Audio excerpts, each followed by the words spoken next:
Live streaming is on. Good evening and welcome to our meeting. We are Die Linke Internationals. We're a working group of Die Linke in Berlin. And today we have, a very timely and very important meeting ahead of us with three speakers who are taking the time to talk about a very important issue.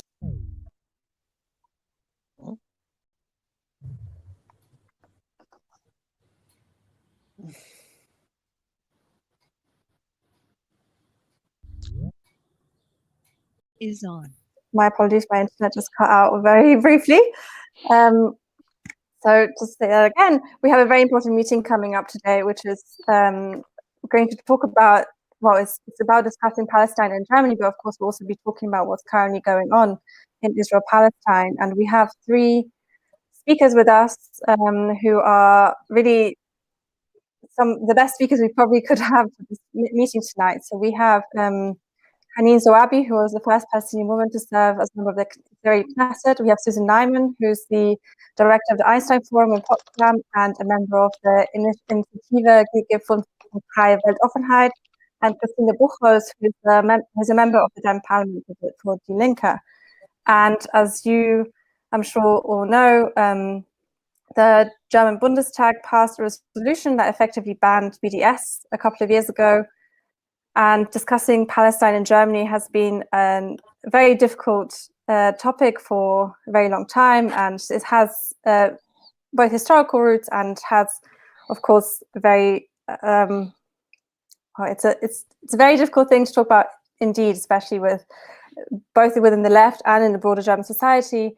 And there's a kind of a speculation, or perhaps this is how we feel living in Germany, that this topic is even more potent and difficult to discuss in other places here. And we want to kind of tackle this idea today about, to what extent it is even possible to talk about Israel-Palestine on the German left. How can we get past these issues, and why have speakers been banned? Where does this come from? What can we do to help it? And really, how can we move forward with the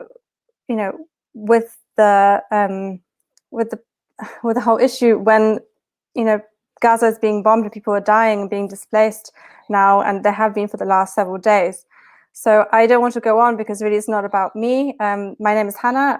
I'm one of the speakers of the Die Linke Internationals working group. And the first person that I'd really love to speak to us tonight is Haneen Zoabi, who is speaking to us from Nazareth. So please, Haneen, if you could tell us what's going on and how you're doing. And yeah, please take the floor.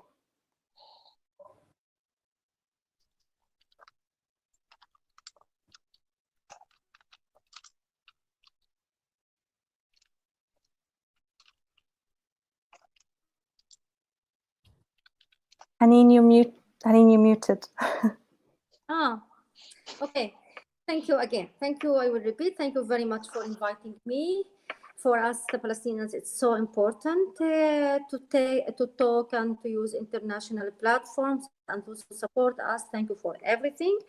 But I want just to express something that I just got a short information. I don't know exactly that the Palestinian speakers was supposed to be with us from the Palestine Speaks, which is the largest Palestinian organization in Germany. I heard about them, and I don't know whether as an outcome of all the bans against the BDS movement, was this a cause for the representative of the Palestine speakers not to join us and not to be with us. So I just want to throw this in you, and you will answer me during this conversation, because it's so related to our discussion. It shows that the real victim and the immediate victim of the Israeli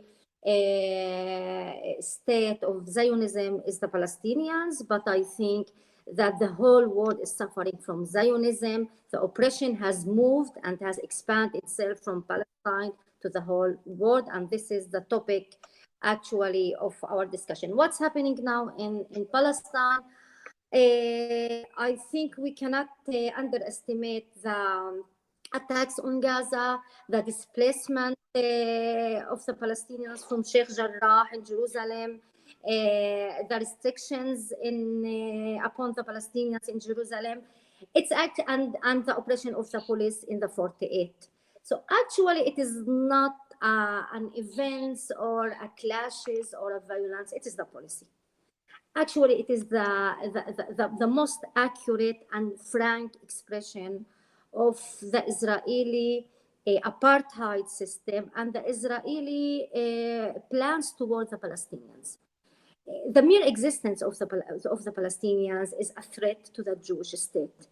And Israel was very frank since not the deal of the century, 2 years before the deal of the century, that now it doesn't feel the need to maneuver between democracy and Jewishness, between its Jewishness side and its democratic side. Israel read a historical opportunity now to eliminate any possibility of any recognition of the Palestinian rights, not just the two states, but any kind of challenging the Israeli policies within 48, any kind of challenging the Judaization policies in Jerusalem. And the issue which we are dealing with is the cause that Israel is escalating in its oppression, that Israel doesn't hold account for its crimes.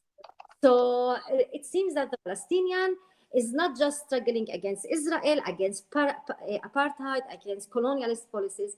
The Palestinians are also struggling against the silence of the world, against supporting the active support of the world, the active support of Germany, the active support of Europeans, the active support of the USA to Israel, for Israel. Jerusalem, the Palestinians in Jerusalem has no citizenship. They have permissions. They are residents. So Israel is treating them as a guests. And the whole idea is maximum land with minimum Palestinians. And this is the idea all over Palestine, but with different strategies, with different tools. Israel confiscate my land as citizens through the laws, legally. It's not just de facto racism and apartheid, it's de jure. So the army confiscates the Palestinians, the Palestinian lands in Jerusalem, but the Israeli law confiscates the lands of the Palestinians inside Israel. The army demolishes houses, and the municipality of Jerusalem demolishes houses in Jerusalem, and the Israeli law also demolish Palestinian houses inside Israel. And I think Israel has shifted after that, because this is the context. I will not, because you told me I have 5 minutes. The policies and the attacks on Gaza, I will not talk about it. I will not talk about the concrete policies. I will talk about the meaning, the political meaning.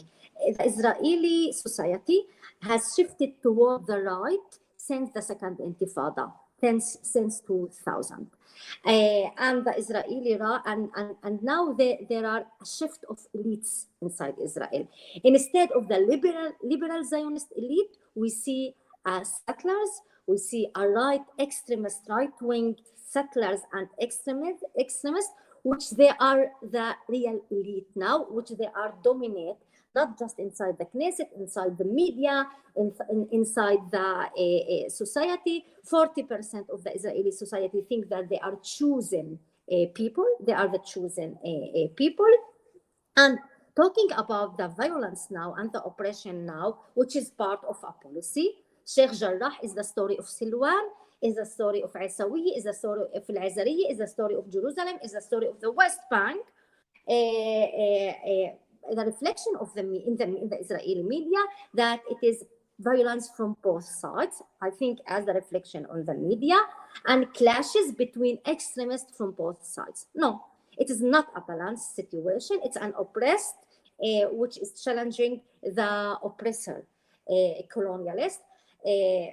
policies, and the spontaneous reaction of the Palestinians inside Israel is a proof that actually that Israel didn't succeeded at the end in dividing the Palestinian people. This is the question for me as a Palestinian. Okay, we face oppression, we face attacks. Of 16, 12 families has went out of the.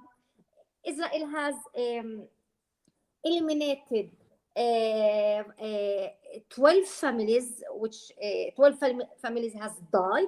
All of that, all of the members of the families are not existing more. We see the destruction. They said that the destruction in Gaza during the last 6 days is more than the destruction of the 50 days of the attack on Gaza in 2014. But at the end, the Palestinians inside 48, the Palestinians in Jerusalem and in the West Bank and in Gaza are challenging. We are demonstrating here in Nazareth for the 6th time excessively. Israeli police has persecuted 700 Palestinians, beating them, taking them from their houses after midnight, sometimes preventing them from seeing a lawyer. And Netanyahu said yesterday, we will treat any demonstrator as a terrorist. So in Israel, there is no legal ways to struggle and illegal ways. The stone is like the rocket, is like demonstrations, is like even writing in the Facebook. It is not the rockets. It is not Hamas.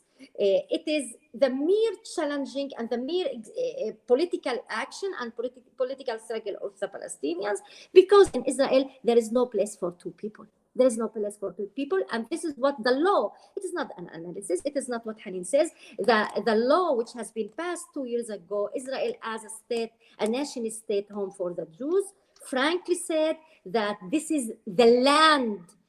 Even in Article 1, the law is not speaking about the Israeli state, about the Israeli land. Israeli land from the river from the sea to the river, and they said it is the land of the Jewish people. So Israel is not just a state for a group of its citizens, deleting and eliminating the identity, my historical connection to the land and to my people, but also she is a state for those who are not citizens at all. Israel is speaking about the Jews everywhere, and I think it is anti-Semitic. I think the most violent expression of anti-Semitism is Israel, which she replaces the Jews, which she even oppressing the Jews who are democratic and liberal, as if there is no option for the Jew to be a democratic and liberal. This is anti-Semitism. To say that the Jew must be racist, must oppress, in order, it's part of the identity. Here in Israel, the meaning of Israeli is to be hostile to Palestinians. You must be hostile to me. And Israel forgets that it immigrated to me. We didn't immigrate to Israel. We are not a minority. We are the indigenous people there. And the most violent aspect of Zionism, which the Jews is suffering. What I said, that there is no way to be liberal and democratic in Israel, a liberal and democratic Jew, because that it is the jure definition that calling, as my party, for a state for all of its citizens is a strategic threat. Democracy in Israel is a strategic threat, not Hamas. So the problem is not Hamas. Israel is not facing Hamas. Israel is using and justifying its attack on the Palestinian people using Hamas and rockets. But you also define my struggle without stones, without rockets, without anything. I was in the parliament. We are political. We use democratic tools, and you, Israel, define our struggle for democracy as a strategic threat. So the mere existence of the Palestinians, as people, not as someone who eats and go to work and finishes work and enter his home. If the Palestinians, if they search for their place in the world, on their homeland, and not just calling for democracy and equality. Actually, I am offering a huge historical compromise by saying equality to the colonialist, by struggling for equality with my oppressor. I think it's a huge historical compromise. It's a compromise. It is not a justice for me. And of course, calling for the right of return. But I'm not a racist. I am calling for equal rights with settlers, with those who came and expelled my people in 1948. And at the end, we are saying we want sovereignty, we want justice, we want equality and freedom and justice. And you are saying that this is a threat. So please stop me. I will not stop myself. Anyone of you can stop me.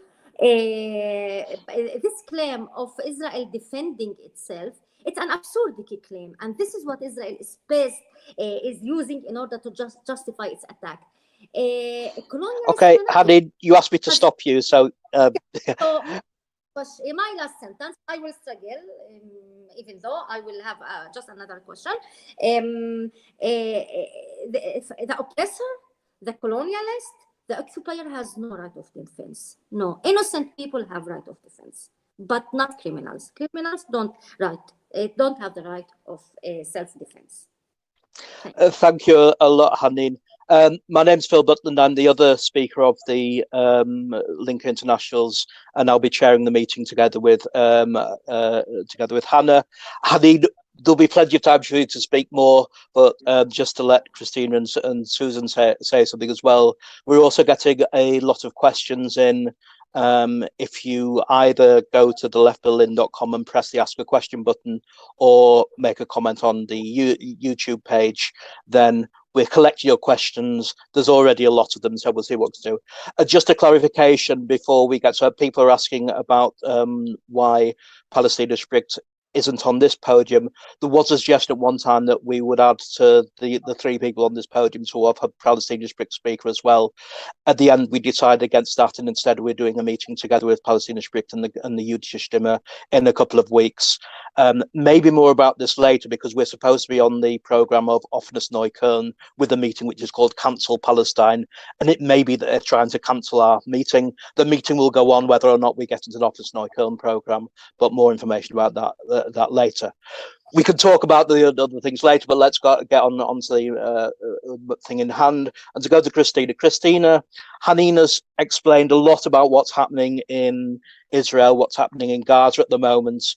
A lot of the people who will be watching this are either not in Germany or they don't necessarily follow the German press because they're not Germans.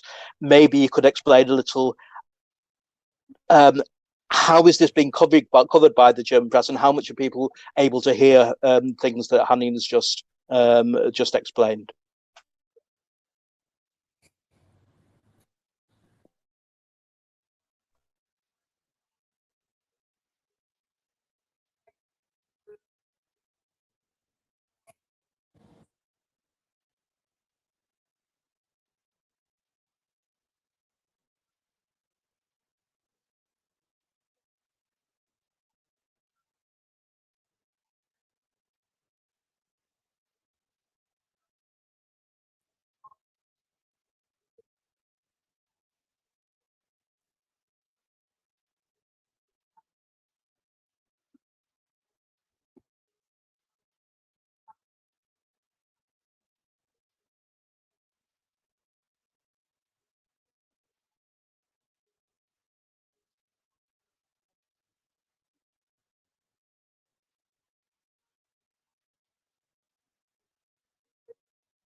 Christina, could I just pause you for a moment? Apparently we can't hear, people on the YouTube stream can't hear you, and I don't know why. because I can hear you fine. What a day to have technical issues.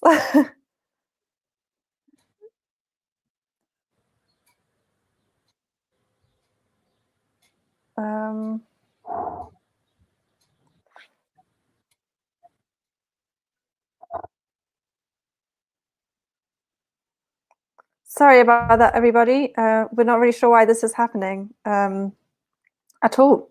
Apparently you can hear me fine, and we can hear Christina fine, but the public can't hear her, so that's a real shame. She's going to rejoin the call in one moment, so hopefully maybe while Christina's sorting the technical issues, we move on to Susan. Yes, I think good idea. Susan, you recently, or when Donald Trump got elected, you changed citizenship from US American to German, so you kind of have the experience of both countries. And maybe you could compare how the reporting is between the two countries. Well, I could do that, but I should say I didn't change citizenship. I was able to keep my American citizenship.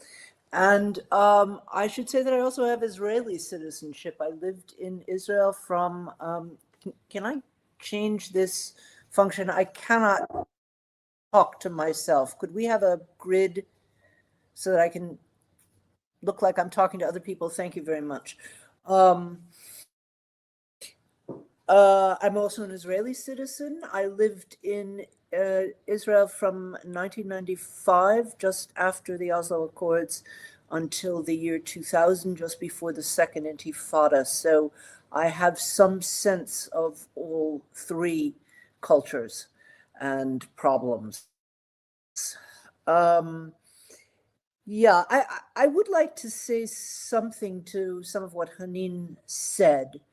I entirely agree with you that Israel has shifted in the last 20 years to the right, and it continues to shift to the far right. Further right than, I mean, now that there's a party in the Knesset that's further right than any European party, with the express wishes of Benjamin Netanyahu. I also agree with you that the apartheid, of which Ehud Barak, the last social democratic prime minister, warned some 25 years ago, I think it's entirely right to call Israel an apartheid state. I think further that the attack on Al-Aqsa was an outrage. I keep asking myself how the world would have reacted if troops had stormed St. Peter's in Rome on Christmas Eve with bullets and tear gas. And so I also agree with my Israeli friends, all of whom are committed human rights activists, that all of this was, the escalation has certainly been used and probably been planned in order for Netanyahu to avoid getting kicked out of office and probably sent to jail. That is a piece of information that is not showing up in an awful lot of international media, but is certainly clear in reasonable Israeli media. So I agree with you on all of those points. I cannot agree with one of your original statements that Zionism has taken over the world, because I don't even know what that means. And I would hope, if you are and I understand that your position is a compromise from that position, but I think language like that is problematic and is the kind of thing that cannot help us get any further. But let me answer Phil's question. The German media has been shockingly one-sided. It's almost impossible to get real information about what's going on. And in the last week, I have been switching between, you know, all kinds of different media from other countries to try to get a picture.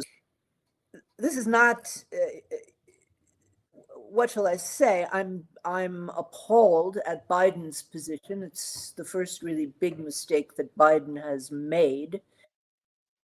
But I am heartened by the fact that the mainstream American press has been more critical than I have ever seen them be of Israeli policy since ever, actually. I have never seen them be this critical. Obviously, there are people who, you know, are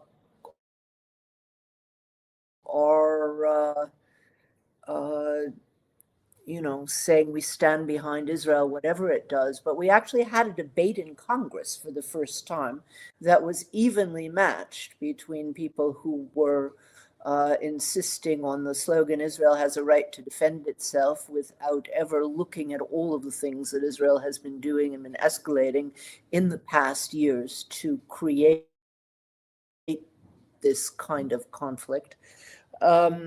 But you also had exactly the same number, 10 Congress people standing up and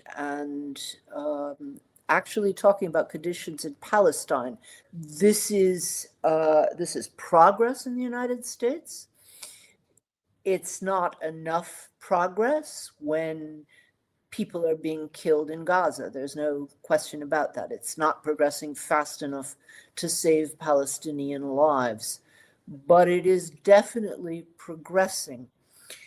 Other pieces of information that one never hears in Germany, it's something that I've been trying to explain to people for years, but I was rather pleased to see that the former Israeli ambassador to the US, Ron Dermer, gave a speech or an interview a couple of weeks ago in which he urged Israel to forget about the American Jews, because the American Jews were among the strongest critics of Israeli policy, and concentrate on the evangelical Christians who make up 25% of the US population, and understand that people who don't know this fact believe that there's a world Jewish conspiracy emanating from New York, which is the reason why the United States has had an absolutely uncritical, unconditional support of every Israeli policy. There is a Jewish lobby, there's no question about that, but Jews make up 2% of the American population. The strongest supporters of the occupation are Christian fundamentalists for an absolutely crazy reason. Namely, they believe that the more settlers they can pour into Palestine, the sooner the apocalyptic war will break out that has been prophesied in the New Testament, after which the Messiah will come again. This is what they believe. And all Jews who don't immediately convert to Christianity will go straight to hell. I realize it sounds crazy that the foreign policy of what's still the most powerful country in the world is influenced by this kind of craziness. You know, and it's not just craziness, it's actually anti-Semitic craziness. Since the Jews who don't convert to Christianity on this scenario will be burn in hell forever. But as a matter of fact, it's true, there's lots of research done on this. Nobody really wants to face how ridiculous it is. But now the former Israeli ambassador to the United States has said it and urged Israel to focus its propaganda and its fundraising, etc., on the evangelical Christian community rather than on the Jewish American community. So that is that is one of the pieces of good news that you can hear in some Israeli papers, but certainly nowhere else that I have been able to trace. There's a strong condemnation of what's happened in the past week from the American Jewish community, infinitely stronger than anything that has happened in Germany. There's almost nothing. And the official Jewish community is concerned about expressions of anti-Semitism that are coming from Palestinian and other Muslim protesters. I reject the entire labeling of the conflict pro-Palestinian or pro-Israeli. This is the wrong way to talk. I am for universal human rights, and those are what are at issue here. This is a football game where you cheer on your favorite team.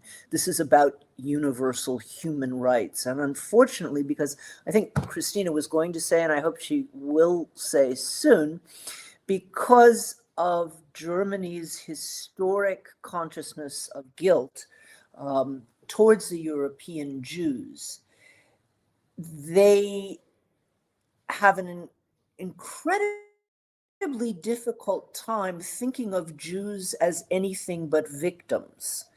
And they feel that making up for German crimes towards Jews 75 years ago entails following any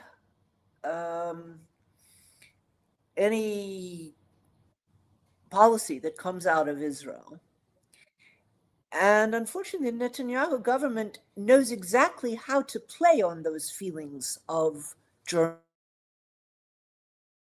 guilt by calling any expression of solidarity with Palestinians, any discussion of Palestinian rights, by calling that anti-Semitic. And this is a gaping problem in Germany's reckoning with its Nazi past. Some of us have been trying to confront that. It hasn't been easy, even for those of us who are Jewish. But you wanted to ask me later about Weltoffentheit. Maybe that's enough for a beginning. Unless you want me to talk more, Phil and Hannah. I think let's see if we can hear Christina this time. But thank you so much, Susan, for that. Yes, but not see you. I can hear you. Let's see see if people in the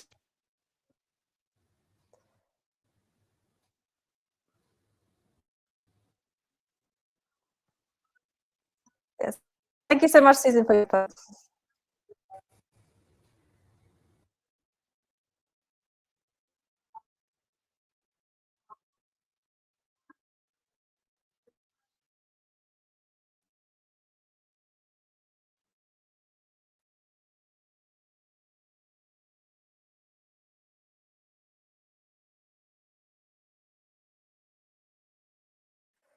Apparently, we still cannot. I'm so sorry to disturb you, to stop you again, but for some reason, people on the YouTube stream cannot hear you, Christina, and I don't know what to do about that.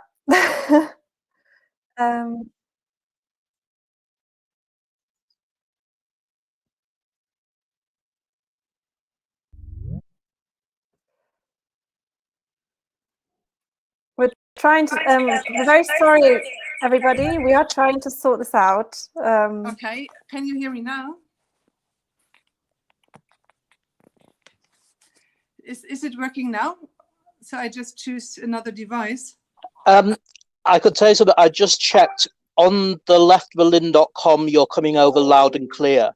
So if there are people out there watching on YouTube and can't hear Christina, move to the leftberlin.com and you can hear her there, and you can also see her face. Okay. Well, I just wanted to continue with the point I wanted to make in the very beginning, that a left position can only be one that fights every form of discrimination, exclusion, and racism. A position that consistently opposes, of course, anti-Semitism in general. And in Germany, most anti-Semitic crimes come from the right. But of course, we also stand against attacks like those on the synagogue, like in Gelsenkirchen. We stand against anti-Roma racism, anti-Muslim racism, and every other form of racism. A left position can only be a universalistic one. That is a position that defends human rights for all people, regardless of where they live and by whom they are questioned. And a left position must be an internationalist and emancipatory one. It starts from the self-activity of people as the decisive means for social stance. And the left position always takes a starting point at the critique of the actions of its own ruling class. And of course, a left position has to be consistently against war.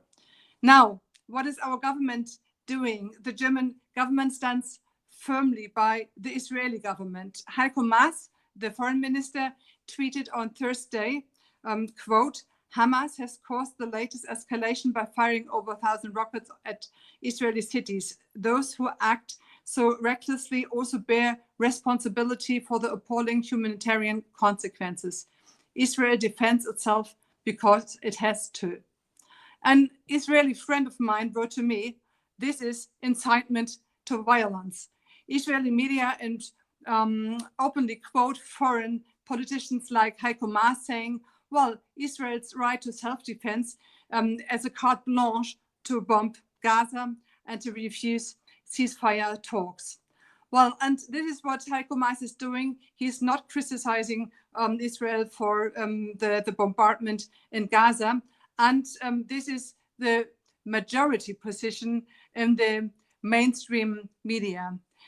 In the left, we have different positions where there is a minority taking a similar position like Heiko Maas.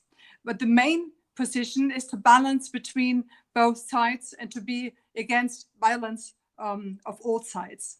Well, this in abstract, of course, is not wrong, but it leads to speechlessness in the face of the asymmetry of war.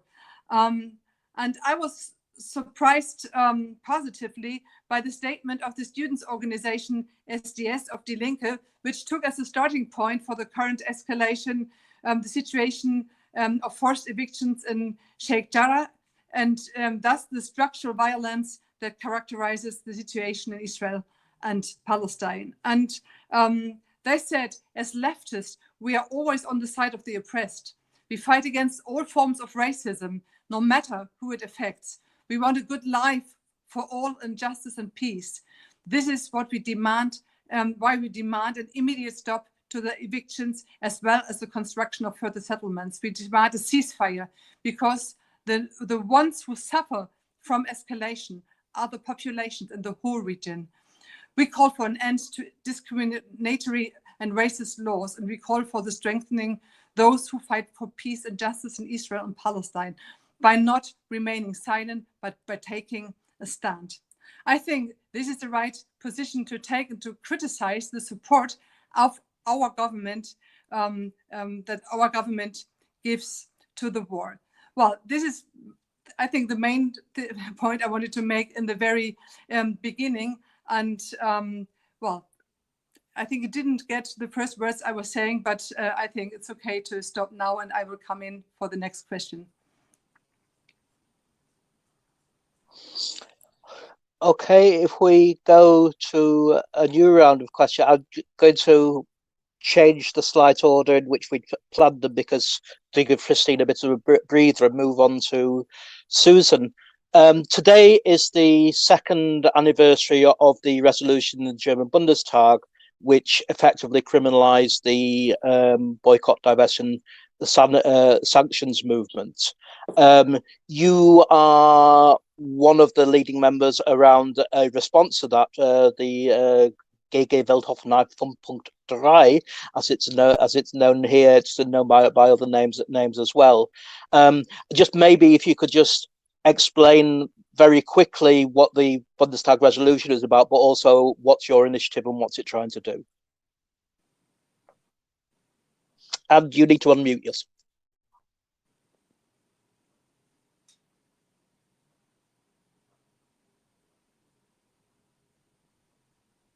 You're still mute, Susan. Okay, how's that? Is that better? Okay. I'm happy to talk about the Bundestag resolution because although a number of us have tried to give this information in the press, the story has not been seriously picked up by anyone, and it's quite interesting. Christina might actually have been there when it happened. I don't know. The first anti-BDS resolution was proposed by the AfD, Germany's right-wing racist party. And unfortunately, like many right-wing racists, Donald Trump being a prime example, but there are others in other countries, unconditional, uncritical support for the politics of Israel is often used to cover up other forms of racism. And it's really quite extraordinary. So the AfD proposed a resolution banning BDS entirely.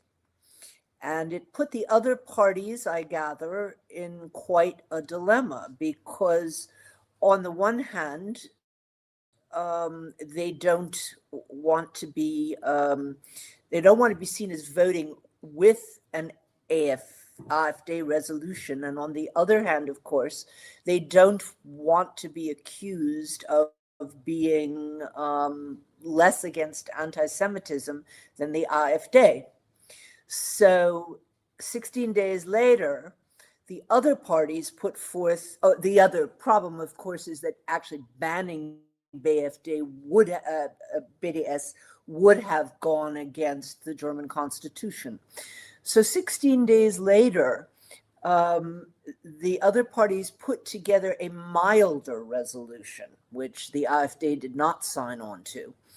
This did not ban BDS from Germany, but it did say that no one who has ever supported BDS in any form or who's can be hosted by a German institution that receives state funding.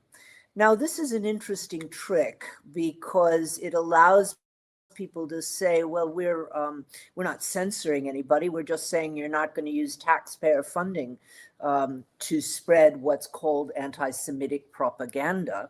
By the way, one should say BDS is hardly present in Germany. I mean, the whole thing, most Germans had never heard the initials BDS before the BDS resolution.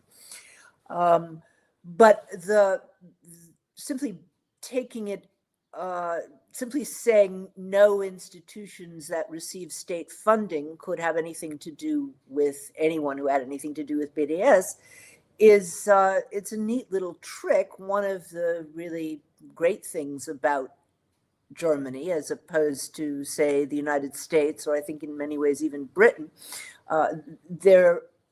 almost every form of cultural and intellectual activity in this country receives some form of state funding. So yes, it's true. Someone could, stand on a soapbox in a park and say whatever they wanted to. But it would be very hard to find a theater, an institute, a museum, any kind of cultural institution that didn't receive federal funding. The information that the AfD were the first to provide, to propose a resolution is perfectly public. It's on the Bundestag website, but it's somehow not been paid any attention to, and I think that's quite important for understanding where the impulse comes to and just how terribly afraid people in Germany are so afraid of not being seen as the greatest opponents of anti-Semites in the world, that they don't actually look at what's going on in Israel and Palestine. So anyway, after a series of incidents in which there were calls to disinvite or defund speakers who had been invited, who had once signed or published a page in a book that was funded by BDS, or whose staff member had sent out a tweet describing in this resolution, or in one case, an Israeli artist living in Berlin who had worked on a project called Unlearning Zionism, was defunded. The website was taken down. A number of cultural organizations, of which my institute, the Einstein Forum, is probably the smallest, a number of us got together to discuss the situation that very much goes against our mandate as wanting to provide platforms for all kinds of debate, open, serious debate from people all over the world, without having to check whether they had ever signed a petition that the anti-Semitism commissioner would decide was anti-Semitic. And we got together, we made a public statement in the Deutsches Theater last December. This was after we spent months meeting. Was described rather sinisterly as if we were meeting in secret. We were just trying to see if you could get 32 different organizations to agree on a public statement that everyone would sign. Anybody who's ever been in a committee knows how hard that is. And I frankly expected, since this was a statement defending freedom of speech according to the constitution of the German state, that's why one of its names is GG 5.3 for Grundgesetz, constitution, and it names the point at which freedom of speech is justified. I frankly thought this was going to blow over in 2 days. I did not expect to get the kind of almost uniformly hostile press that we received. But okay, it does say something about the silencing of particular positions inside the Bundesrepublik. We have a number of plans that we will continue to carry out. We're going to have a number of events inviting speakers who have been canceled or are in threat of being canceled. And I believe our website is just about up, so anyone who wants to follow what we're doing should check under Weltoffentheit. I think the final version is not yet live, but it will be live very soon. Great, thank you so much, Susan. And we do encourage everybody to check out the website and see what the initiative is planning on doing and tackling kind of some of the issues in their way. I think we would like to go to Haneen now. And Haneen, could you tell us what you think about the fact, I mean, of course, originally a lot of the campaigns for justice were mainly led by Palestinians themselves, and now we're seeing initiatives like Susan's, for example, and the Jerusalem Declaration, which are being led by people who are not Palestinian. And do you find this to be a step forward in the debate and in the or do you think there are dangers that Palestinian voices will be excluded? Please kind of tell us what you think about that. Your voice was not so clear. There were interruptions. Oh, sorry. Is how me as a Palestinian see this kind of debate within Germany, or what? Can you? Or just, yeah, also just how you see various initiatives that come out of come from non-Palestinians. So, for example, Susan's initiative, the Weltoffentheit one, or the Jerusalem Declaration, and how do you feel about them as a Palestinian? Yeah, of course. First of all, I don't know, but I got an impression, my information, from my general information about what's going on in Germany, that the situation is much more dangerous or much more restricted. There are fear of expressing political attitudes much more than the impression I am getting from this debate, from the debate we are conducting here. For example, I were several times in Germany, which they canceled the place. It is not BDS.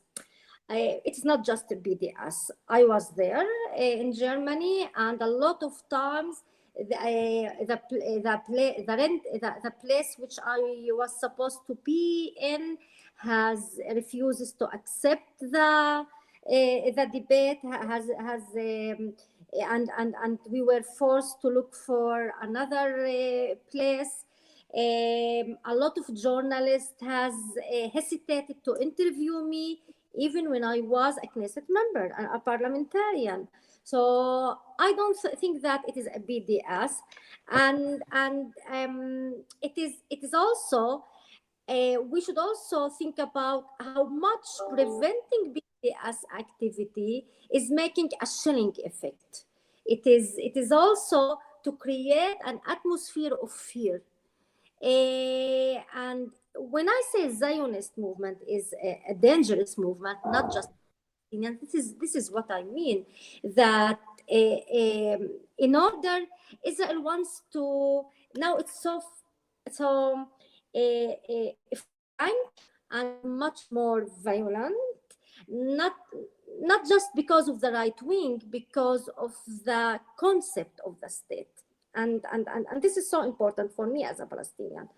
A Jewish state, the only meaning of Jewish state, also the logic of the notion, but also the practice, is to eliminate the political existence of the Palestinians. It is not the problem of a right-wing or even fascist government, because evacuating and expelling the Palestinians started 1948. It didn't started within the last escalation.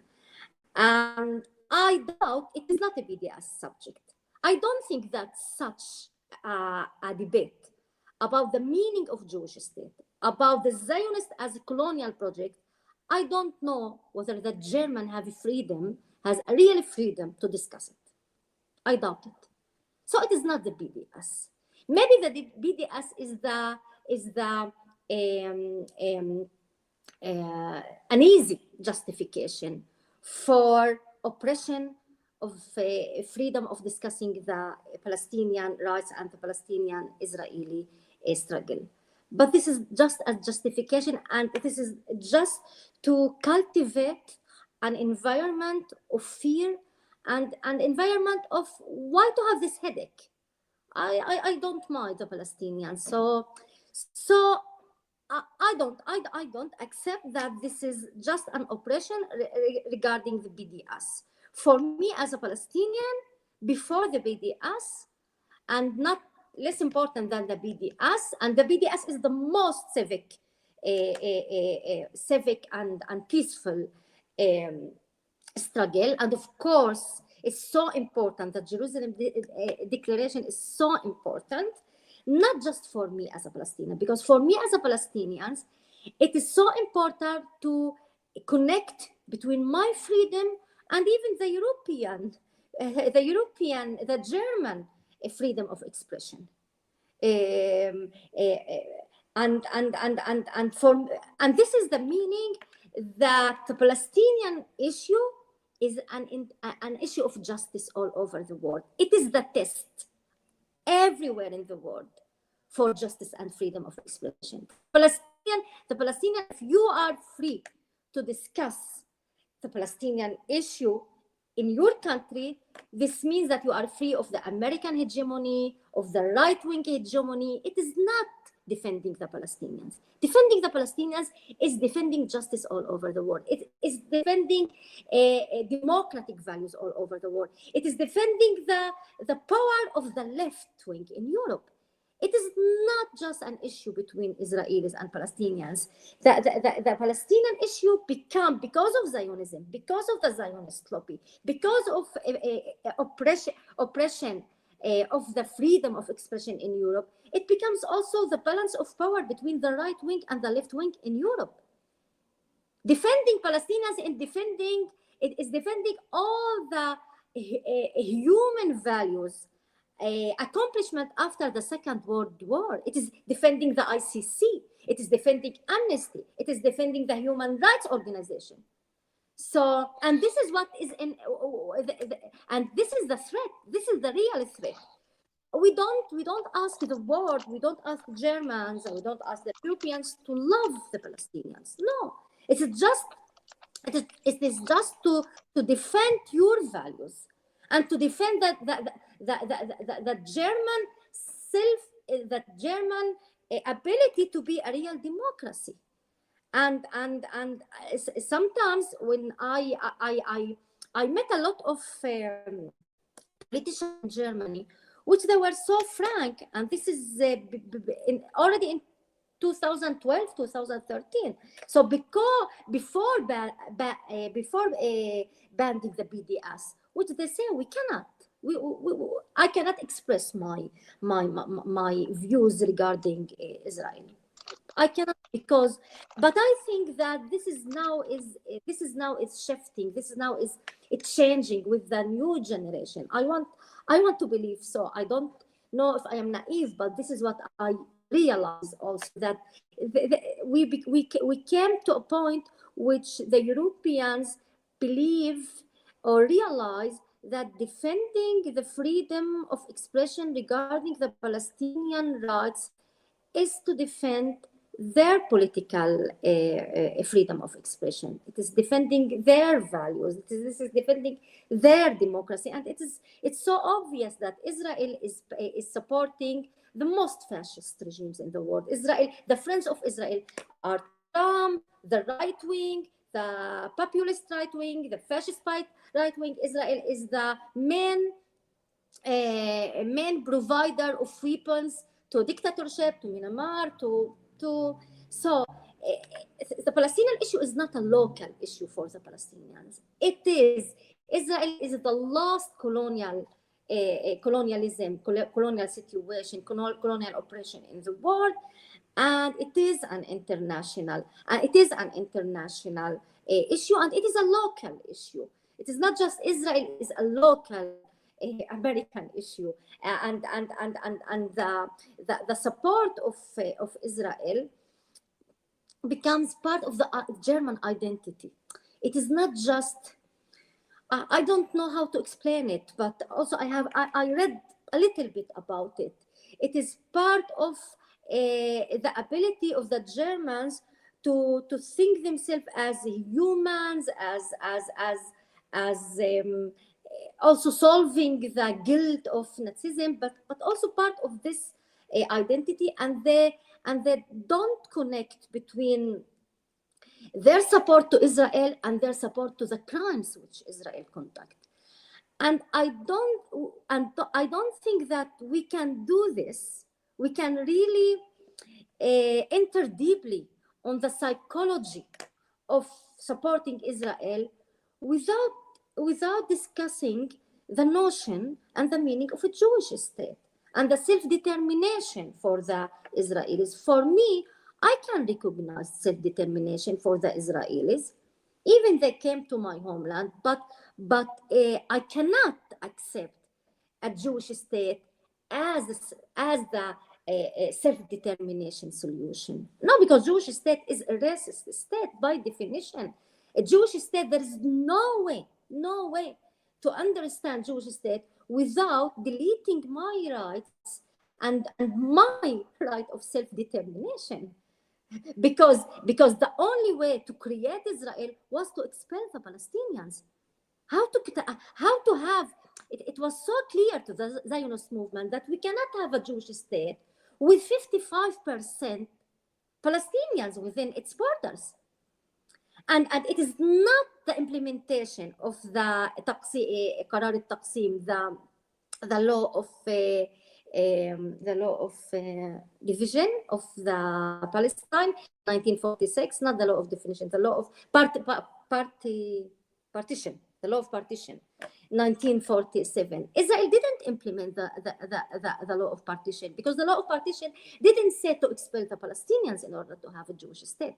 The law of partition said you will be a Jewish state with half of the population who are Palestinians, and to give your half of population a full and equal rights. And it was so clear to Ben Gurion and to those who established and declared Israel that no, we must have a war crime. We must expel 85 Palestinians in order to create a Jewish state. So can the German discuss this issue? It is not a BDS. It's an excuse. It is not a BDS. Can the German define in a free way discuss the implication of a Jewish state, the meaning of a Jewish state? I don't think so. I don't think so. And for me, it is not a Palestinian problem. It's a European problem. It's a German a problem. And the Jerusalem Declaration is a very courageous step toward discussing these issues, and challenging the IHRA definition of anti-Semitism. And I think, I don't know if I am naive, you can correct me, that the Europeans maybe came to a point which they think that they are losing their own freedom, not the Palestinian freedom. That there is a government within a government. The Zionist lobby is forcing European countries to change their laws, to change their values. It is so clear now that defending Israel means to change basic democratic values within the Western world. You must change yourself in order to continue supporting crimes, because you are supporting crimes. What is Israel now? What is Israel now? Israel now, the main function of Israel is to fight against the basic rights of the Palestinian. Israel means now to evacuate. This is the main project of Israel toward the Palestinians, is to eliminate their rights. And Israel cannot see any way of defending itself without oppressing and killing and attacking and evacuating and expelling the Palestinians. So this debate about the meaning of self-defense, can you give the criminal right of defending himself? Someone who come to rape me, is there any meaning of self-defense for criminals, for rapers? No. And again, by talking more about the way Israel treats the Palestinian citizens is the most sophisticated and I think the most efficient way to clarify the message that it is not, the story is not Israel vis-a-vis Hamas. Israel is not just struggling against Hamas and fight Hamas. Israel is fighting the Palestinians all over the world and within Palestine, historical Palestine, especially the citizens. When I was a Knesset member, I was disqualified from running to the election 4 times. I was stripping of my passport, international passport. I was prevented from serving in the Knesset for 1 year, more than 1 year, 6 months, penalty of 6 months, not to vote, not to discuss, not to have the right to discuss issues within the Knesset, 6 months and 4 months and 2 months and 6 months. So even being a parliament, even being elected has no meaning for me as a Palestinian, has no meaning for me. My land is not secure, my house is not secure. In inside Israel, there are 66,000 houses under demolishing threat. Not Sheikh Jarrah, not Sheikh Jarrah. I'm talking about Lud, I'm talking about Nazareth, I'm talking about Galilee in Israel. There is this expression, developing Galilee and developing the Negev. Do you know what the meaning of developing Galilee? Judaizing Galilee. It's to secure, it's to confiscate maximum land for the use of the Jewish population, to secure us. So I am a citizen, and one of the main functions of the state is to secure my land from me. I am a threat to the land, so they must secure it and confiscate it to the use of the Jewish. We cannot build inside 48. So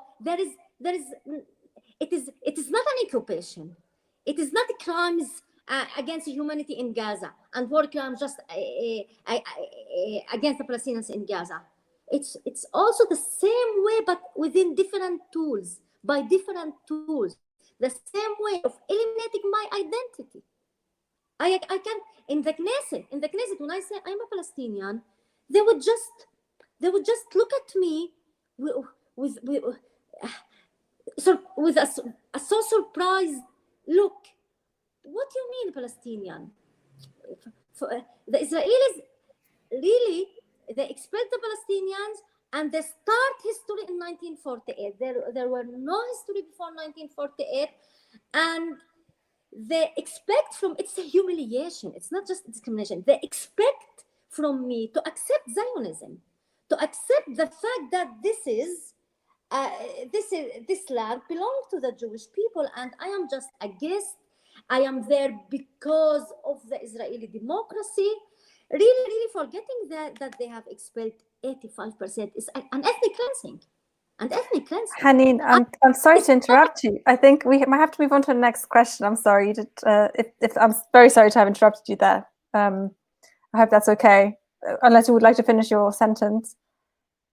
So, yeah, for me, maybe I didn't answer the question, but the last developments in Germany, like Jerusalem Declaration, I think maybe we are entering a new phase in which the the Europeans is developing a clear connection between their freedom and the Palestinian freedom. And yes, the Palestinian freedom has become part of any people's freedom, and the way you are treating the Palestinians, the way you are supporting Israel is an indication of the way you are treating and supporting your own democratic values. Thank you so much. That's a really great way to sum up your input just now. Thank you for that, Haneen. I would now like to ask Christina about Die Linke's position on what's going on. I mean, first of all, I think there's been also a lot of questions from the audience asking what really is, what is Die Linke's position on the BDS resolution, on the Bundestag resolution, and also what kind of Die Linke, how it's reacting to the current situation in Palestine. So if you would like to talk to us about that, that would be great. Well, yeah, okay. I start off. First of all, I think it's absolutely true that like the resolution, but also like the broader debate is aimed to silence criticism of the right-wing Israeli government. It is to silence Palestinian voices, but it's also to silence critical Jewish Israeli voices. And of course, it's to silence criticism of the federal government supporting the right-wing Israeli government. So I think this is the core. I think I disagree at a point. It is not forced by the Zionist lobby to our government. I wouldn't say that. The government is taking these positions in their own interest as an imperialist actor. And I think it's important to take a close look at how the debate was organized in Germany. The debate about BDS was preceded by a resolution in the Bundestag against anti-Semitism. This resolution was brought in January 2018 by the Conservatives, the SPD, the Greens, and the FDP. It was a joint motion in which they, in addition to position that could be absolutely be approved, blamed Muslim migrants in particular for the strengthening of anti-Semitism in Germany. And this motion also condemns the BDS campaign. The AfD, and this is what Susan also was talking about, which wants to hide its fascist wing and its anti-Semitism, was not attacked in this motion on anti-Semitism, and it could easily agree to it since the motion assigned the main responsibility for anti-Semitism in Germany to Muslim migrants in particular. And for that reason, the Die Linke did not vote in favor of it. We abstained because we supported other positions that were correct in this motion. But I think it is very important to understand what, the history of the motion and how the debates were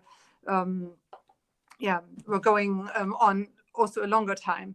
The initiative for the BDS motion clearly came from the right-wing spectrum of the parliament.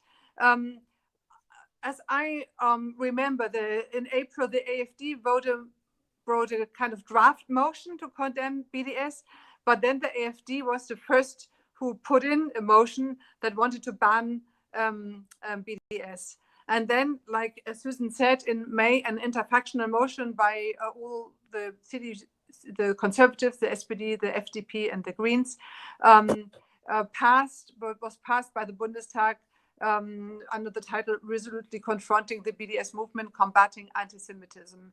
The core argument adopting the IRA working definition, which I don't have time to go in, was the claim that the BDS call, quote, in its radicalism leads to the branding of Israeli citizens of the Jewish faith as a whole.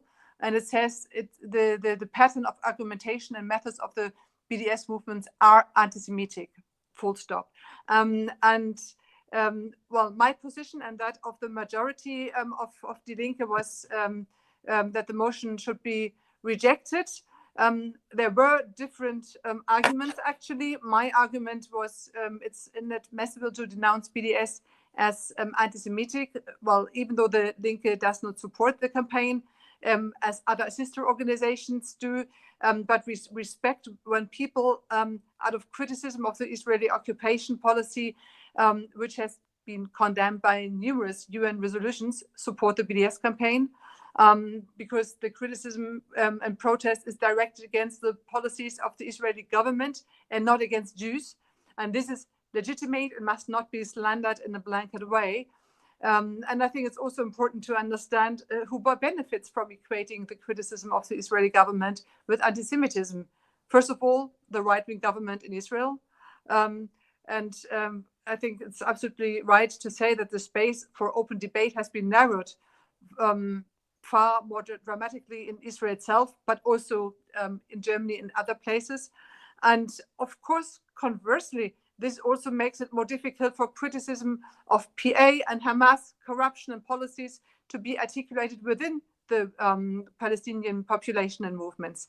So Die Linke voted no to the government resolution, but it was a weak no. I want to explain this. Die Linke had their own motion that, I wasn't in favor for it. I argued against it, but it adopted by the parliamentary group, and it shared many of the false claims of the government's motion.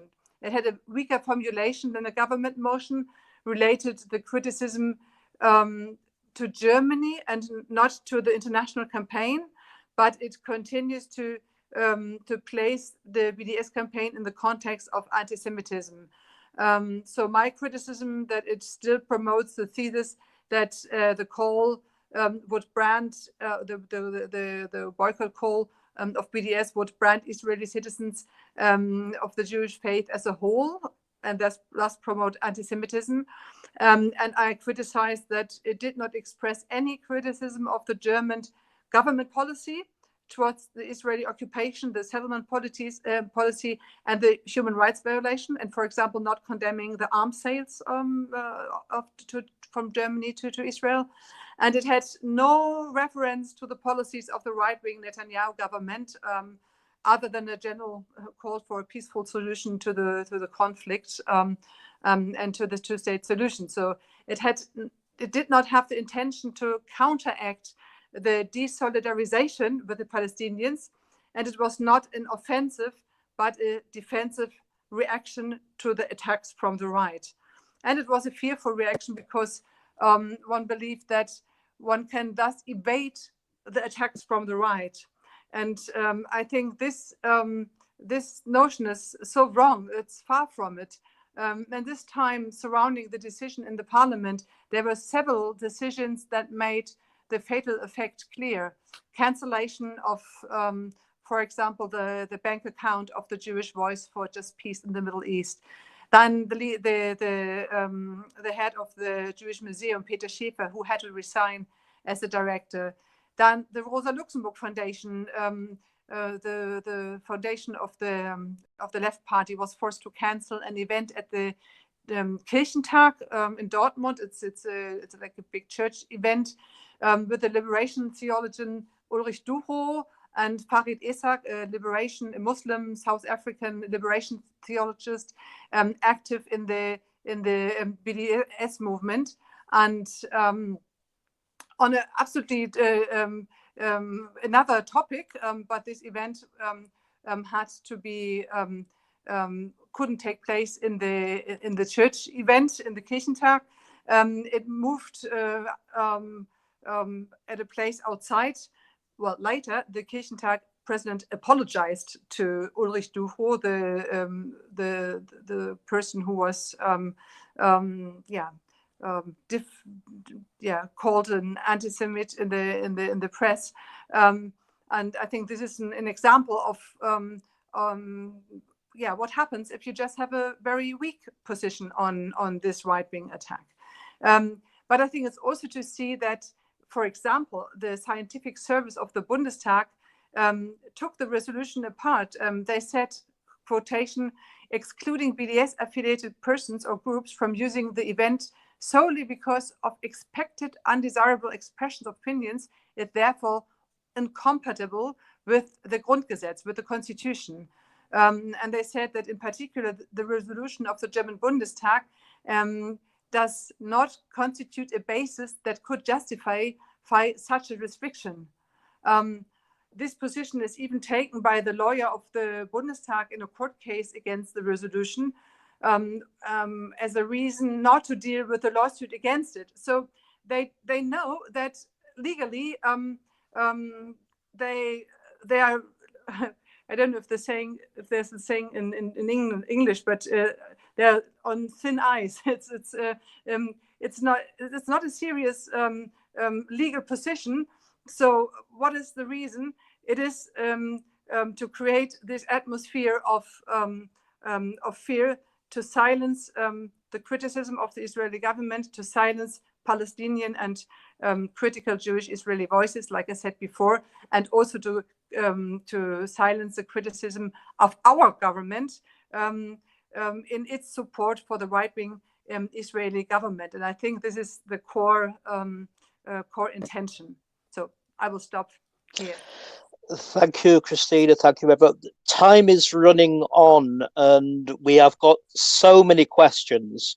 and so little time to do everything. We're hoping they will have follows of that. As I said, we are planning a meeting together with Palestine Strict at the beginning of June. What we're going to do is we're going to ask a selection of the questions. I'll start with some questions which anybody can answer. Then Hannah will read out some questions to Susan. I'll read out some questions to Christina, and Hannah will read out some questions to Haneen. You can't possibly answer all of them, but hopefully you can find things and which you're going to do, and we're going to try and be finished by 9 o'clock before people get to Zoom-Muda, to the Zoom side. So here's the general questions. Most of the general questions are asking the same thing, which is what can we do? But a typical one is this: I get a lot of mansplaining about how Germans are to behave on Israel, as if I didn't know, and people try to shut me up on social media at the slightest criticism of Israel's bombardment of Gaza. To date, 59 ! Christina, children killed. How can we overcome the paralysis? There's another question: does the left make a difference between anti-Semitism and anti-Zionism? As a comment that Felix Klein, who representing some Jewish group in Germany, although he's not Jewish himself, commented that Jews in Germany should not be held accountable for what the Israeli government does. But isn't that exactly what the Israeli government has been trying to convey? There is no difference between Israelis and Jews outside of Israel. This needs to be addressed. Another question: what we can do.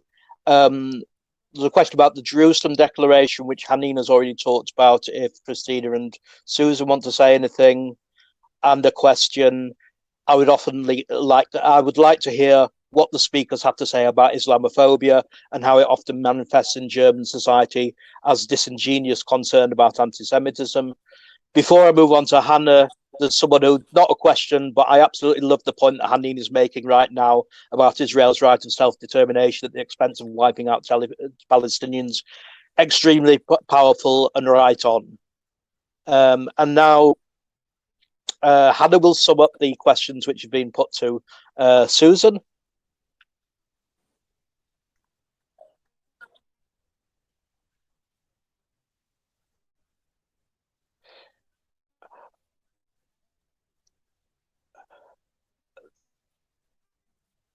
So I know this.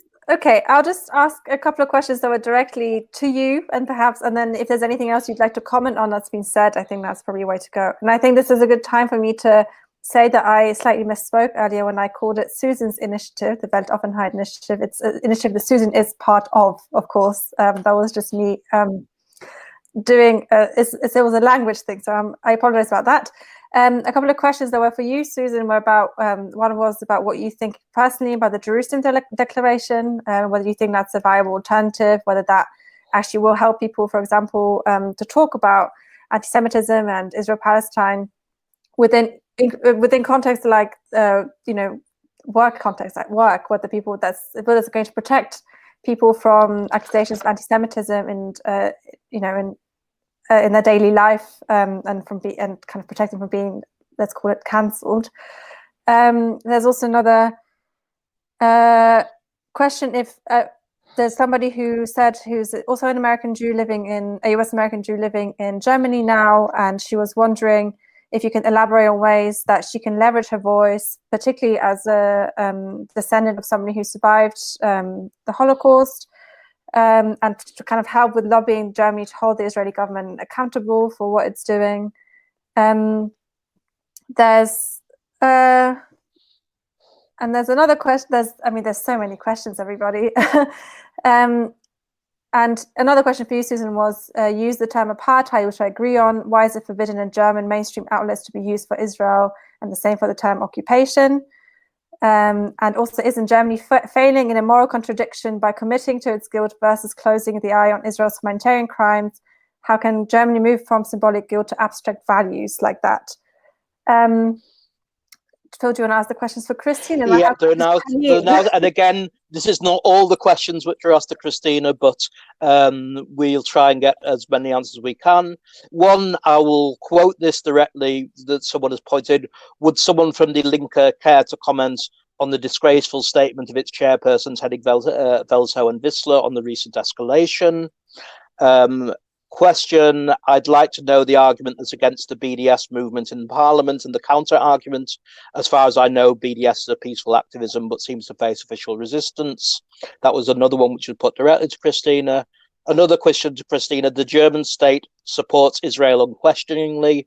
Do you believe that the German people as a whole sympathize with this position? And a final comment, I appreciate Christina Buchholz's work in the Bundestag on Palestinian issues, but there are other people on the left in the federal states who are behind the federal state resolutions that define BDS as anti-Semitic. This has had huge repercussions on public debate. Many activists working for Palestinian rights have to work anonymously, and when they don't, they literally become unemployable or even criminalized. How can we achieve a more open atmosphere within leftist organizations as well as the party? This has to be one of the first stop in opening up discursive space regarding these topics in Germany. Move back to Hannah on the questions which have been put to Haneen. Yeah, so this is, don't feel like you have to answer everything that's been asked. These are the questions that have been put forward to us in the chat.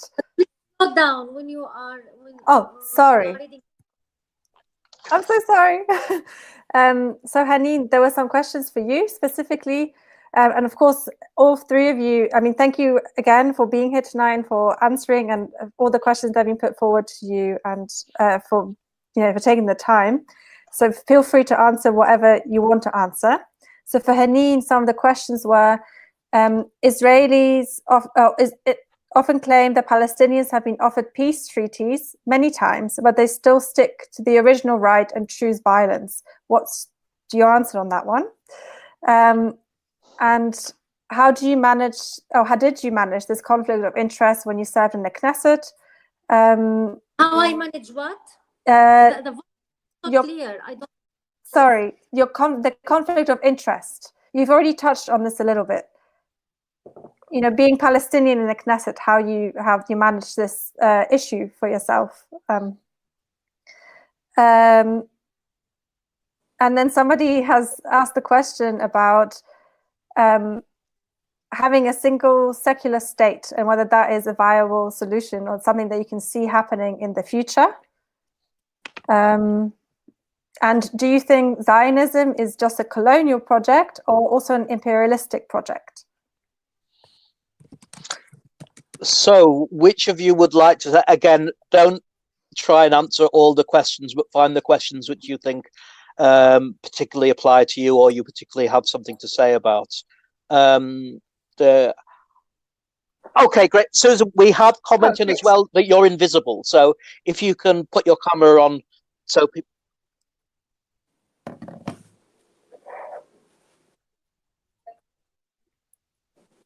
I can't see you now. Oh, now I can see you. Yes, again. Great. Go ahead. If you'd like to start, then please go ahead, Susan. Thank you so much.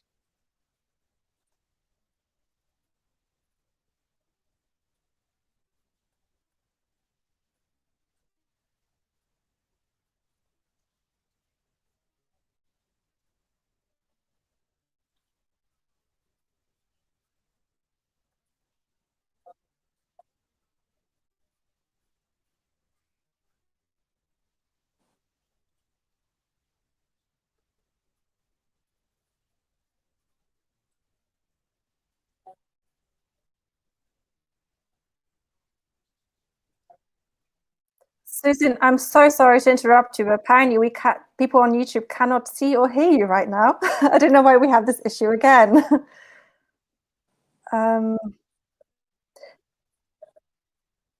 This has been difficult. Yes, if you wouldn't mind, and then if perhaps somebody else could take on the floor and would come back to you, Susan. I'm very sorry about that. Thank you. Christina, Haneen, would one of you like to perhaps take over now? Haneen, you want to start? Please, Christina, go ahead. Okay, I will go ahead. Well, first of all, I just want to reply to the question about the statement of Susanne Henning-Welzow and Janine Wissler. So it was replaced by a not a perfect but a better statement of the party committee. I can't, because I can't put it online at the moment. Maybe someone can put it in the chat. But it reflects the immense pressure that is also on Die Linke. The question about the opinion of the government and the broader population.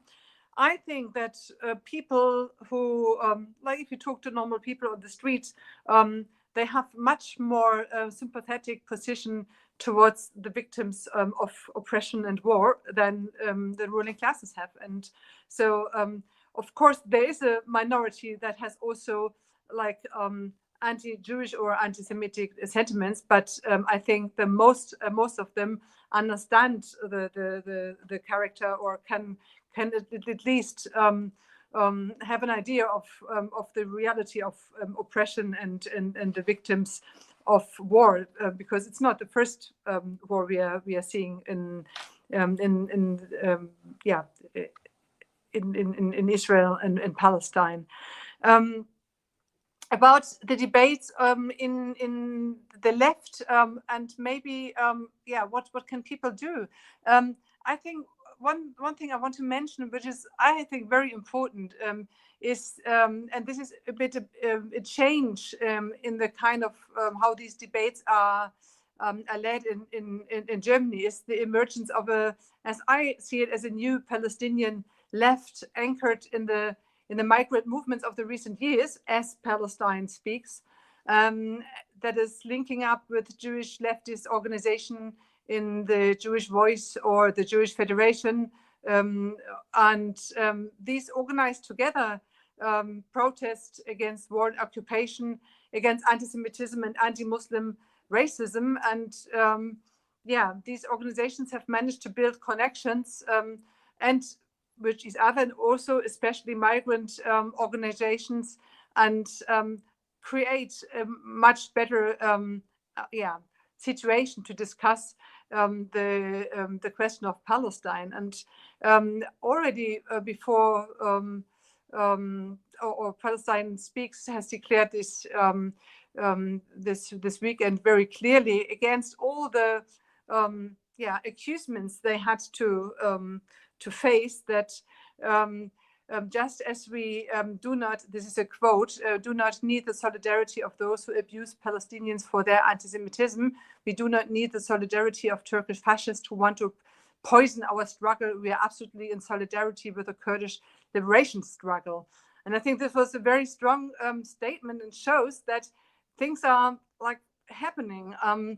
Only the German left, with a few exceptions, stands apart from this new leftist movement. And I think it's important to actually build links.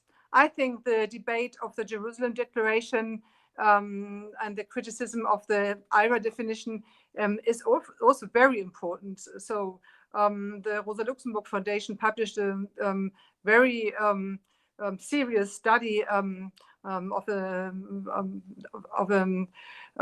specialist in the question of anti-Semitism, Peter Ulrich, that had an important effect in the debate, as the Initiative Weltoffentheit did. And I think this is, of course, these all these initiatives get a strong counter movement. But I think it is important to link with all these different developments, and to stand clear against war, but also create new spaces to debate the situation, and also the German response to what is happening in Israel and Palestine. My suggestion is that the German left takes a position on the following points, and we put these points in a motion we want the party to discuss. First of all, that the goals of the Palestinian civil society, an end to occupation and the construction of settlements in the Palestinian territories, the removal of the separation wall, the recognition of equal rights for Arab Palestinian citizens of Israel, and the return of the Palestinian refugees supported by resolutions of the UN General Assembly and the UN Security Council, is endorsed by Die Linke. My suggestion is that in Germany, even if we don't support like the BDS campaign, like other leftist organizations also or partner organizations, but we reject the characterization of the BDS campaign as anti-Semitic and clearly oppose space bans and other repression against the campaign, as this, like we are discussing it this evening, is massively restriction of freedom of expression in the human rights discourse. And of course that we take a firm stand against anti-Semitism, anti-Muslim racism, anti-Roma racism, all other form of racism and exclusion. This means that if we identify anti-Semitism of individuals acting within the BDS movement, so we have to counter this, but it bases the argument on these statements of facts and not on the general support for BDS. I think it's important to openly discuss this, to create spaces to have an open debate, also connecting in a firm opposition against the war. And I want to invite also you who are listening now to this debate and who are also critical about positions that are taken by Die Linke to join us and to join the argument, because I think because the situation is changing and we have initiatives like Weltoffentheit, we have movements like Palästina spricht, Palestine speaks, that this changes a bit the situation in society and gives us also a better condition for having the right conclusions in the German, also in Die Linke. And so I invite you to also join Die Linke and also join the debate and change Die Linke, make it better. Thank you, Christina. And for those of you who aren't German, the Linke Internationals group is we're doing what we can to bring a different perspective to the German debate and to shift the party to a more acceptable position, shall we say. We'll try again with Susan. Can you try speaking again, Susan? I can hear you. We need our people who are listening on YouTube to say if they can. But just yeah. No one's complaining yet, so really sorry about the technical problems that we're having.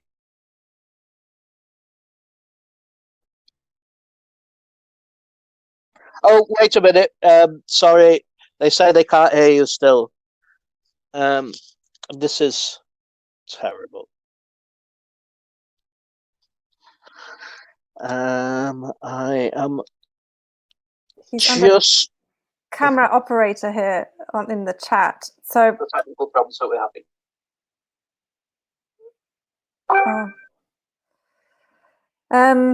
Oh, wait a minute. Sorry. I'm not really sure what to advise apart from that.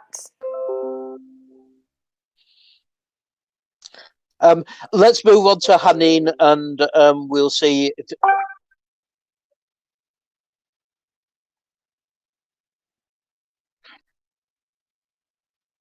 Yeah, I understand entirely.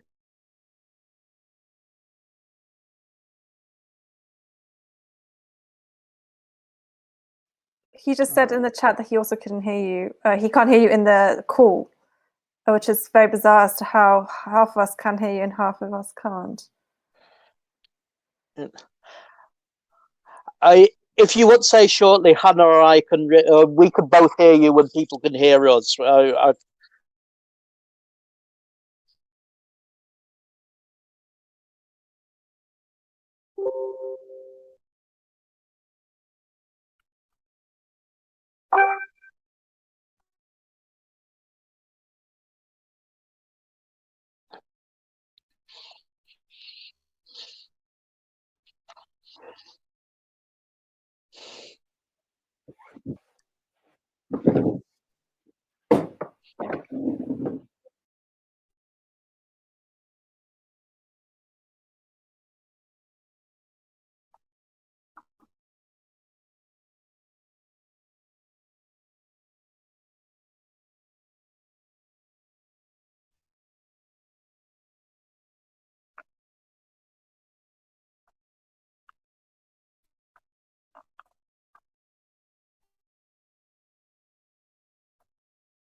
Susan, I'm sorry to frustrate you again, but I think if people can't hear you and we haven't been able to fix the... Yeah, no. So, sorry, Han. Yeah. I Sorry. suggested that Sorry. Susan said something, and then we say what she. I'll say what Susan just said. Sorry about this. People outside. Susan was one of the signatories of the Jerusalem Declaration. She thinks it's a step forward. She thinks that one of the problems that it is that it takes the IHRA declaration too seriously, which came before, which equated anti-Zionism with anti-Semitism among other things.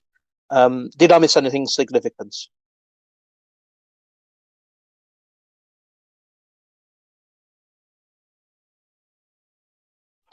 Sorry. Yeah, and she completely agrees with Christina that anti-Semitism is a form of racism, and the JDA makes its starting point, and that's one of its strengths. I'm really sorry. Yeah, sorry. Carry on.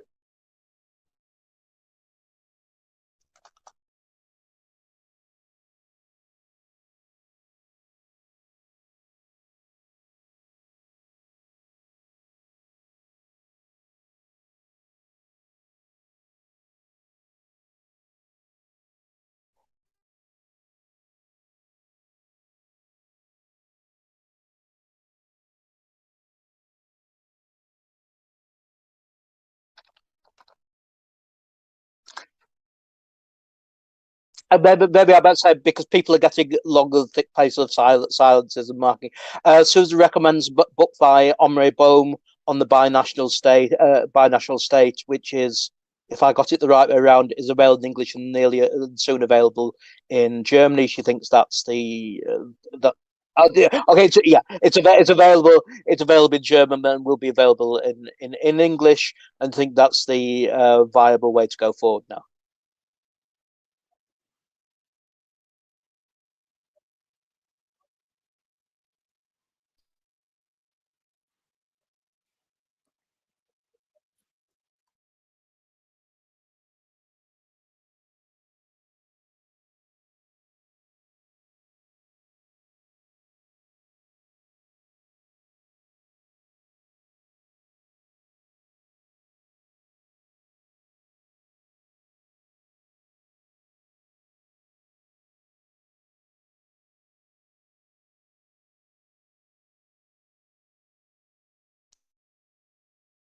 Yeah.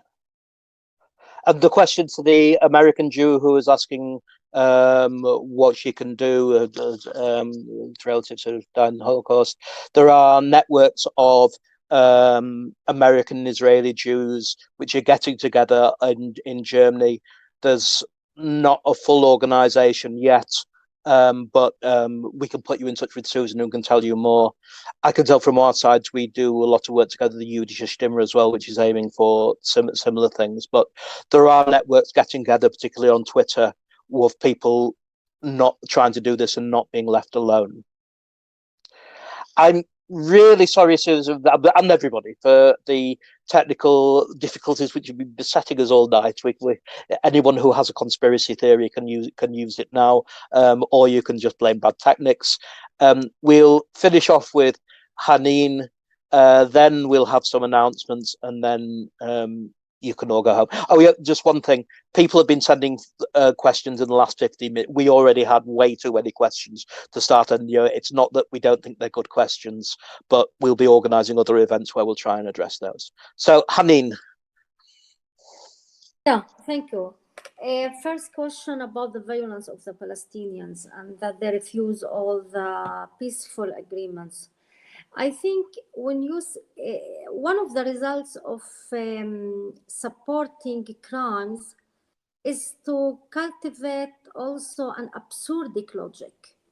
You cannot really, sometimes you cannot really support war crimes without distortion some distortions in your logic.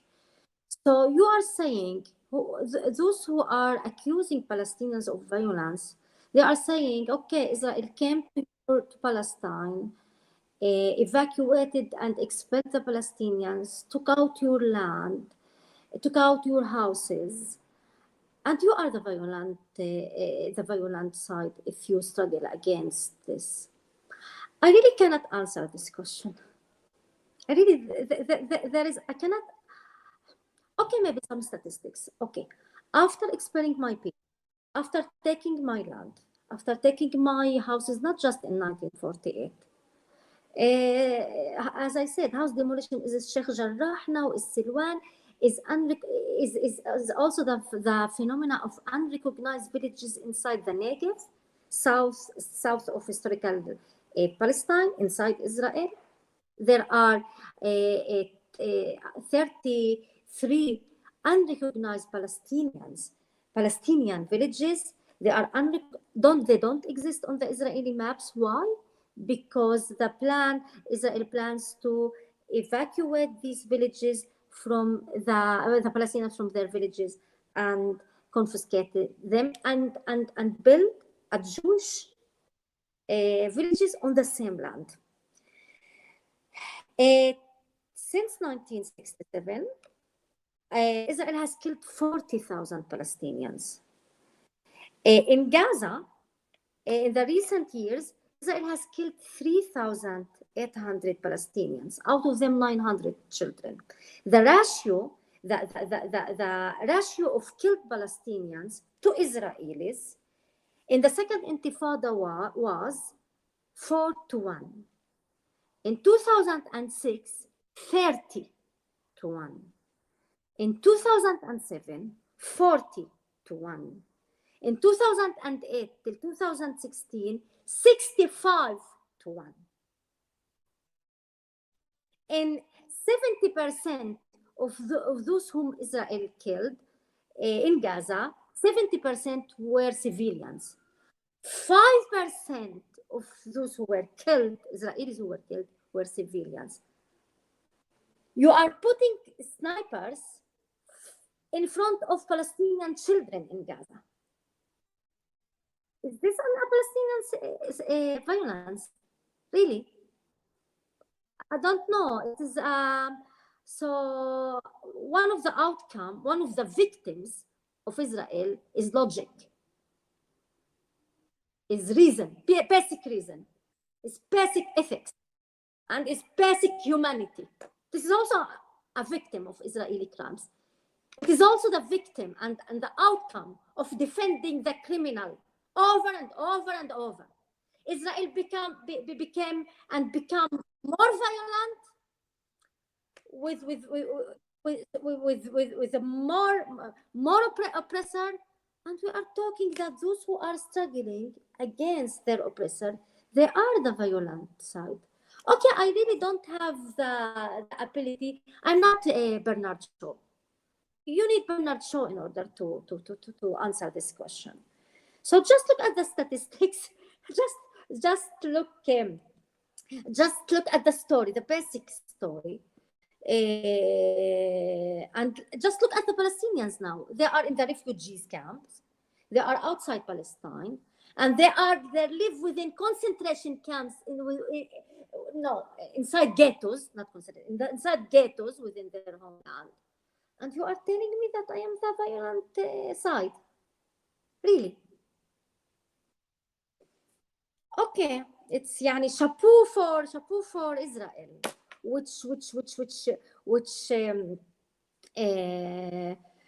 okay. Now, second question, conflict of interest. No, there is no conflict. I am a Palestinian. There is no conflict. I don't have conflict of identities. I am not an Israeli. I don't feel an Israeli citizen because Israel is a state for the Jewish. So it is so clear for me and for Israel. So clear for Israel that I am not. I am technically. I am an accident, and I am citizen. There is article. Essential citizenship vis-a-vis accidental citizenship. I am a citizen by accident. No, I feel I am 100% Palestinian. And I don't have this conflict. I am in my homeland. I didn't immigrate to Israel. Maybe if I immigrated to Israel, I would feel some conflict, contradictions. But no, I was here, my homeland. I didn't leave my homeland. Someone, a colonial power, came to me, and Israel gave me the citizenship in order to be accepted as a member in the UN. And I didn't. No one asked me whether to accept the citizenship or not. But the moment I had citizenship, I took it seriously. I took it seriously, not in order to adopt Zionism, not by adopting Zionism, not by adopting the Israeli discourse, not by feeling inferior, not by accepting the superiority that the Israeli, the superior way the Israelis treat me. No, by saying, okay, you want citizenship. This is the way I understand citizenship, full equality. So it is Israel which doesn't understand citizenship. It is Israel which doesn't take citizenship seriously, which have a distorted notion of citizenship. Because in Israel, and you can enter the website of the Israeli Institute for Democracy. I don't know which, they have a yearly index of democracy by having a poll about an index of democracy and asking different questions. So I think 2014, I don't know, after 2014, they asked the Israeli society, what's the meaning of democracy? Is there a contradiction between democracy and giving privileges to the Jews on the expense of the Palestinians? And the answer was no. By democratic Israeli state is to give privileges to the Jews. This is how so they should feel contradictory and conflict of interest between feeling that they are a democratic society and feeling that they are a Jewish state. They have the contradiction. I don't. There is no contradiction between fighting for the Palestinian freedom and between democracy. No contradiction whatsoever between fighting for struggle, for justice for the Palestinians and fighting for justice and democracy to all. No. I'm not the one who should feel conflict of interest. This is the Israelis who should feel a lot, who have a lot of contradictions. Everything is contradicted there. Between democracy and Jewish state, there is a contradiction. Between the way they treat anti-Semitism and they define anti-Semitism and the way they treat their own liberal people who also fight for the Palestinian and defend the Palestinian rights, they are full of contradiction. And in order to defend Israel, to support Israel, you must feel a lot of contradiction. If you cannot be a liberal or a left-wing and support Israel. No, you cannot. You must, if you want to be consistent with yourself. If you support Israel, you are either a fascist or an extremist right-wing, or one who doesn't believe in justice and in freedom. And supporting Israel means to continuously justify the Israeli crimes. And in order to justify the Israeli crimes, okay, you must say the Palestinians are the one who are violent. But no, I am a citizen, but I am not a Zionist. And I say as a Knesset member, I belong, I'm a member in a party which says there is no way to be a Jewish and democratic state at the same time. And my party called for a state for all the citizens. Like Germany, it's a state for all the citizens. There is a racism and anti-Semitism in Europe, but it is a deviation from it would be the deviation of the democratic values which the Europeans believe in. There is a gap between values and European practices. But in Israel, there is no gap. To be a racist is to be an Israeli. the definition of Israeli nationality or Israeli Watani nationalism is to be hostile to the Palestinians, because to support Palestinians in Israel is against the Israeli feeling of nationality and nationalism. If you want to be an Israeli, a true Israeli inside Israel, you must be hostile to the Palestinians.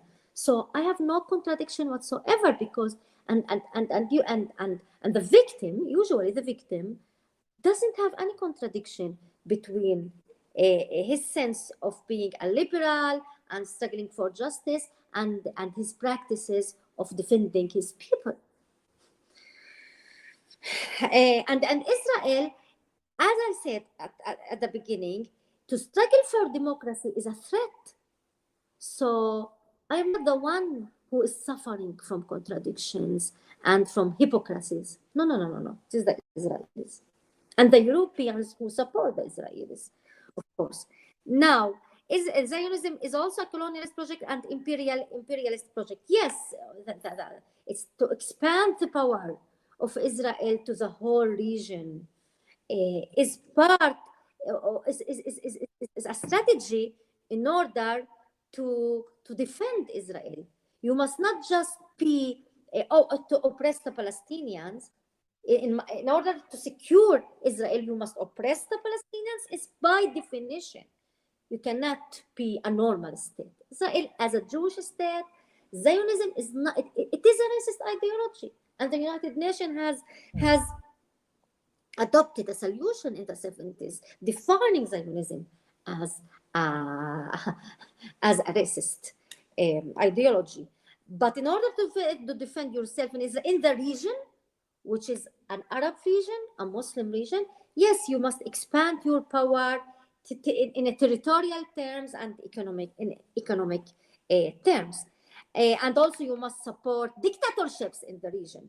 It's the only democratic, it's not a democracy, and you are, how a democracy, how the closest friend of a democracy is the most dictatorship regimes in the region and the right wing in the whole world. So Sisi, Bashar al-Assad in Syria, Emirates and the Gulf regimes are the friends of Israel. So look at the friends, look at Israel's friends and at Israel's enemy, and you know who is Israel. We have a sentence or I don't know example in Arabic. Look at your friends and at your enemy in order to know who you are.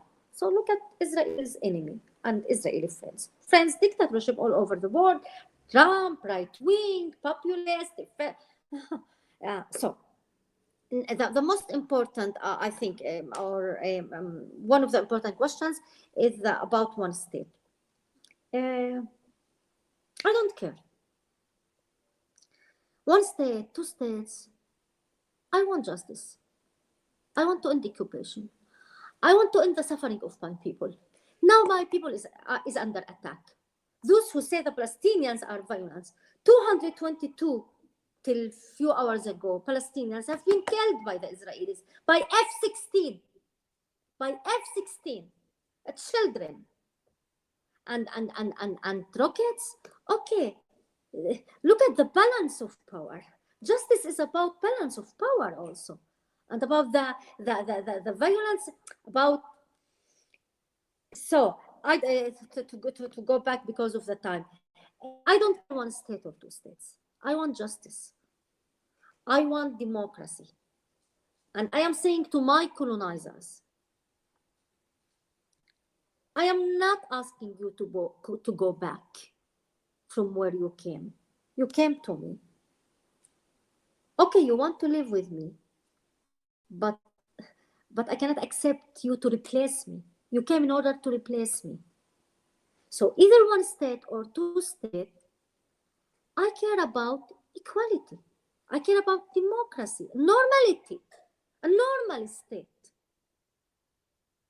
You cannot delete my history and say coexistence. You cannot say self-determination, Jewish self-determination means to oppress the Palestinians. Really. So you don't give any choice to the Jews unless to be racist and oppressors. This is the only choice. This is anti-Semitism. This is the most dangerous strategy of a way of to be anti-Semitic. To say to be Jews, to have a self-determination to Jews is to oppress the Palestinians, kill them, kick them out of their homeland, taking their homeland, taking their houses, kill their children with F-16. This is anti-Semitism. And I am, by decolonizing the state, by decolonizing the political situation, whether the outcome will be 1 or 2 states, the important issue is to decolonize the state. I am also giving an opportunity to the Israelis to be a normal people, to be a normal individuals, to be democratic. I am giving you, by decolonizing, by giving the Palestinians a possibility to live, you are giving also yourself a possibility to normality. It is the only way to live here in a normal situation, within a normal situation, to stop your imperialism, to stop your apartheid, to stop your crimes.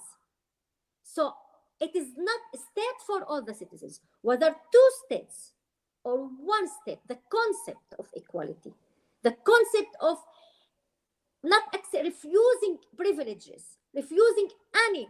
I am not inferior to you. I am superior to you in a moral sense. Ethically, I am superior to you because I am a victim. And I am suggesting you living with me with equality, in an equal and normal situation. And I can't teach you, as Rafif Ziyada said, I can't teach you democracy. And I can't teach you humanity. And I am the representative of the Holocaust survivor. I am the representative of the Holocaust victims, not Israel. Not Israel. Because the lessons from Holocaust, what? Don't be racist. Don't kill others. And don't be silent. And don't be silent. And if the Germans want to support and to understand Holocaust, they should not be silent. And they should not support those who are killing. The criminal, they should not support it. This is the only lessons from Holocaust. What is the lesson from Holocaust? To secure the Jews, but not as criminals. Not to make the Jews criminals. And Israel is making the Jews criminals. Holocaust is to secure the Jews as a human being, not as inferior, but not as superior also, and criminals. And Israel perceives the only way of securing Jews is to be an oppressive apparatus, a colonialist apparatus. So I don't care about 1 state, 2 states. I care about my liberty. First of all, to let me live. Because it is a silent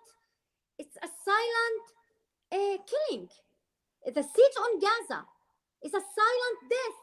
It's a slow death, and a silent death, and a silent evacuation in Jerusalem, and a silent political oppression to the Palestinians in 1948. So now ending Gaza, I don't want anyone to be busy with the question of 1 state, 2 state theoretical question. I want to end the siege on Gaza. I want now to end the attack on Gaza and not to repeat it. And I want freedom to Gaza. I want freedom to my people. I want to live in my hometown, in my homeland. And I agree, I compromise to coexist with the Israelis within a normal democratic state. And this cannot be by all the time adopting the foolish and stupid sentence of Israel defending itself. Israel is conducting, I don't know the verb, a war crime against the Palestinians. It is, and you are not helping Israel by supporting Israel. You are not helping the democratic Israelis, the liberal democratic Israelis who are leaving to Germany. How many Israelis live in Berlin? I don't, 200,000? There are the liberal democratic anti-Zionist Israelis are leaving, because you are supporting the fascists. At the end, supporting Israel is supporting the Israeli fascist, is supporting the Israeli right wing. Although it is a consensus, more than 70% of the society in Israel is a right wing. But by supporting Israel, you are not giving Israel not giving the Israelis a chance to live within a normal state and in a normal life and have a normal life. All of them want to live, or to continue living by killing the Palestinians. So the question now, when Israel is attacking now I have my mobile, and every 2 hours, how many Palestinians Israelis have killed.